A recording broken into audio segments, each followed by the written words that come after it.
Tensions boiled over outside the U.S. Embassy as thousands marched in protest, accusing Washington of overreach and demanding respect for Greenland's right to decide its own future.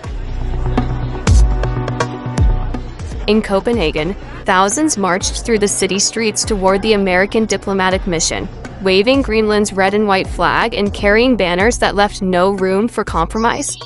Some wore red baseball caps, not with "Make America Great Again," but with a sharper message, "Make America Go Away."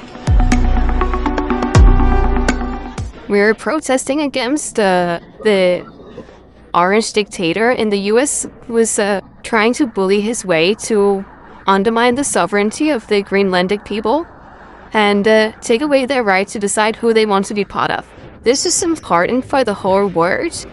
Many small countries, none of them are for sale. The protests erupted in direct response to President Donald Trump's repeated demands that Greenland be ceded to the United States, demands he has framed as a national security necessity, citing the Arctic island's strategic location and vast mineral wealth. Trump has even refused to rule out the use of force.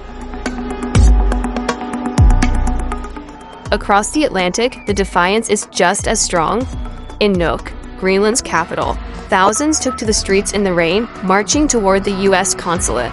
They chanted Consulate Nuuk, the island's name in Greenlandic, and sang traditional Inuit songs, turning the protest into a powerful display of identity and resistance. Greenland's Prime Minister Jens Frederik Nielsen, waving the national flag, addressed the crowd to thunderous applause. All political parties in Greenland support eventual independence, but they agree on one thing now. They would rather remain part of Denmark than be taken by the United States.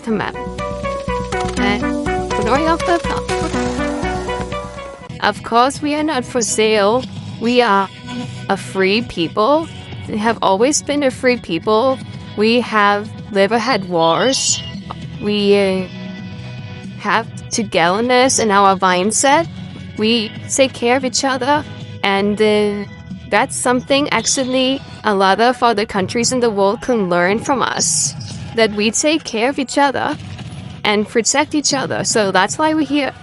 It's very tiring, and it takes a lot of energy, and what we want to use our energy on is just to live here, live with each other, live in peace, and live in the country that we love and we respect.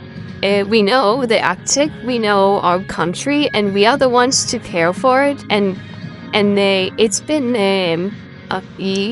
it's quite a big pressure from the whole world for us to take decision. We didn't never ask to have this situation. We never asked for this position we have right now, a situation. So we just want to live in peace and quiet in our country. So we hope this pressure will be removed from us. It's very clear that we want our own country for ourselves.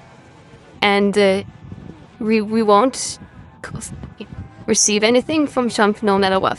We are very happy that we have started the dialogue with the U.S. administration. We don't think anything is solved yet. And we insist on going into the dialogue with the say that we want to evolve Greenland on our own terms. We welcome the U.S. to do so with us. We understand their needs, but there is a red line, and that red line was shown today. We are not for sale, and we want is collaboration and backlash. We have always welcomed collaboration with the outside world and with the U.S., and now we are talked about being occupied, a bot. It is unacceptable, and it affects the people of Greenland. As you can see today, it has a lot of resonance with them. They want to show that disgust with this. Organizers estimate more than 20,000 people joined the Copenhagen March, a number nearly equal to the entire population of Nuuk. Let's see, parallel demonstrations unfold in Aarhus, Aalborg, Odense, and other Danish cities coordinated by Greenlandic associations, demanding respect for democracy, human rights, and self-determination. The protests come as the dispute escalates sharply. Trump has announced 10% tariffs on 8 European countries, including Germany, accusing them of opposing U.S. ambitions in Greenland. European nations, in turn, have moved to show solidarity with Denmark, deploying small NATO contingents to the island at Copenhagen's request. The demonstrations also coincide with the arrival of a bipartisan U.S. congressional delegation in Denmark, officially seeking to lower the temperature as relations between Washington and Europe strain. But on the streets, the message is unmistakable. Greenland is not for sale, not to pressure, not to tariffs, and not to force. And as protesters stand face to face with the U.S. Embassy, they send a message not just to Washington, but to the world. The world's largest island will decide its own future. We're going to see NATO has been dealing with us on Greenland. We need Greenland for national security very badly. If we don't have it, we have a big hole in national security, especially when it comes to what we're doing in terms of the Golden Dome and all of the other things. You have a lot of investments in military. It's got the strongest military in the world and is only getting stronger. And you saw that with Venezuela. You saw that with the attack on Iran, with the talking out their nuclear capability potentially. So we're talking to